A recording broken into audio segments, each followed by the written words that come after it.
Friends, myself Dr. Sachin Goswami and I welcome you on my YouTube channel Dr. Sachin Goswami's English Classes।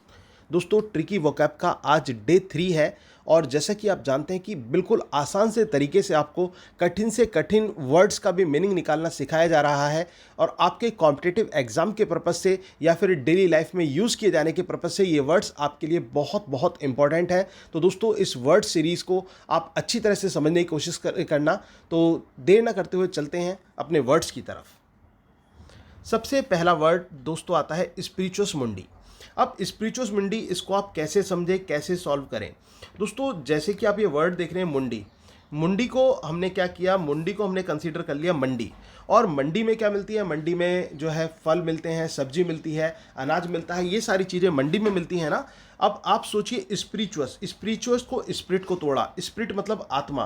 क्या आत्माओं की मंडी वास्तव में होती है? नहीं होती ना। तो मीनिंग हमारा निकल गया स्टोर हाउस ऑफ इमेजिनेशन। एक कल्पना का जो संग्रहालय होता है उसको स्पिरिचुअस मंडी कहा जाता है। तो याद रख लेना, आत्माओं की मंडी केवल कल्पनाओं में होती है। आपका मीनिंग बिल्कुल याद रह जाएगा और कभी आप भूल नहीं पाएंगे। नेक्स्ट वर्ड हमारा आता है पैगन। अब पैगन को हमने राइम मिला लेते हैं, पैगन बैगन। और बैगन कहाँ होता है? बैगन खेतों में होता है। खेत क्या है? प्रकृति का हिस्सा है। तो और आपको वो प्रकृति अच्छी लगती है तो आप क्या है? लवर ऑफ नेचर है, ठीक है ना। प्रकृति के बैंगन को पसंद करने वाले आप पैगन हैं। तो इस तरह से आप याद रख लीजिए, पैगन बैगन, बैगन प्रकृति का हिस्सा और वो प्रकृति से आपको प्रेम है, लवर ऑफ नेचर आपका मीनिंग निकलेगा।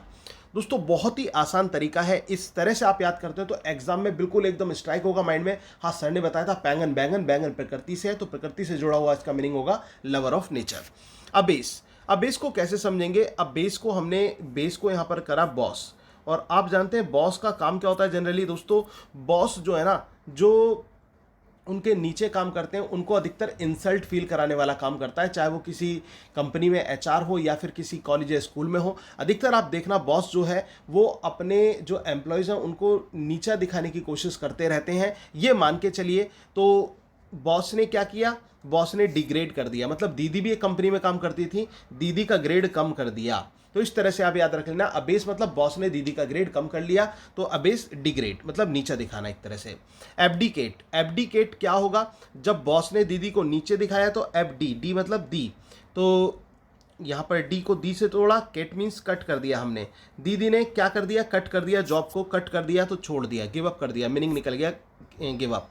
एब्डिकेट दीदी ने कट कर दिया, और दीदी ने कट कर दिया मतलब क्या कट कर दिया? जॉब को छोड़ दिया, तो गिव अप हो गया। अब इसके बाद दोस्तों नेक्स्ट वर्ड आता है हमारा एबिरेंट। एबिरेंट, आपको स्टडी करनी है, आप स्टडी करने के लिए दिल्ली जाते हैं, मुखर्जी नगर जाते हैं या फिर मेरठ जाते हैं। अब वहाँ पर जाते हैं तो रहना भी तो पड़ेगा। अब बात आती है रेंट की, कि वहाँ का जो रेंट होगा, एबिरेंट, रेंट से आपने तोड़ा। अब रेंट जो है वो नॉर्मल तो है नहीं, अब नॉर्मल नहीं है तो आपको तो बड़ा एबनॉर्मल लग रहा है वो, तो it's not normal for you. तो नॉर्मल नहीं है तो आपने क्या कंसिडर किया? एबनॉर्मल है।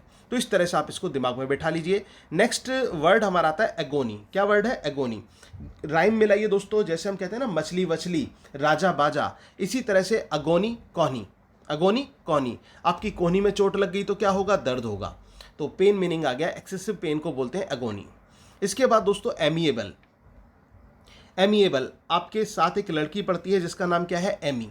क्या नाम है? एमी। और एमी किस चीज़ के एबल है? दोस्ती करने के एबल है। तो वो कैसी है? फ्रेंडली है। इस तरह से आप याद रखिए, एमी जो है वो बहुत फ्रेंडली है।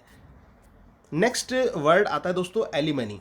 एलिमनी बहुत आसान तरीके से आप इसको याद कर सकते हैं। एलिमनी को कैसे आप याद करेंगे दोस्तों?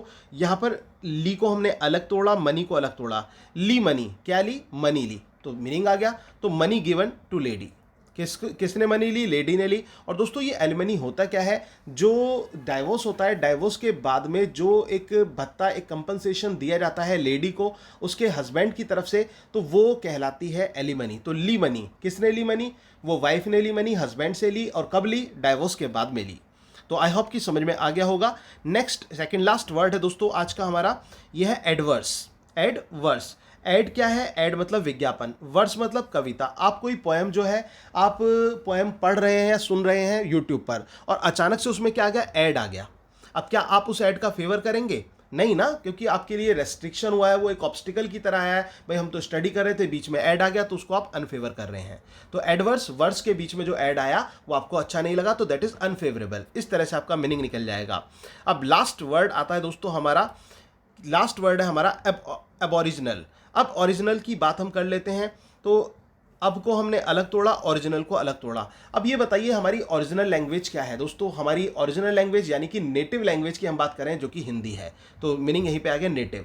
ओरिजिन मतलब हमारी नेटिव ओरिजिनल लैंग्वेज और वो हिंदी हो गई। तो इस तरह से एबोरिजिनल की बात करें तो ओरिजिनल को नेटिव से आप करेंगे। तो ये आपके आज के 10 वर्ड्स थे। उम्मीद है कि आपको ये जो ट्रिकी मेथड से मैंने आपको समझाया आपको अच्छी तरह से समझ में आए होंगे। दोस्तों अगर आपको मेरा ये ट्रिकी मेथड समझ में आ रहा हो और आपको वीडियोस अच्छी लग रही हो तो प्लीज़ चैनल को सब्सक्राइब कर लीजिए और ज़्यादा से ज़्यादा दोस्तों में इसे शेयर कीजिए। वीडियो को लाइक करना ना भूलें और साथ ही साथ जो बेल आइकन है उसको प्रेस करना भी ना भूलें ताकि आपको रेगुलर अपडेट्स मिलते रहें। और कमेंट बॉक्स में अपना रेस्पॉन्स जरूर दें। Thank you very much, yours doctor Sachin Goswami.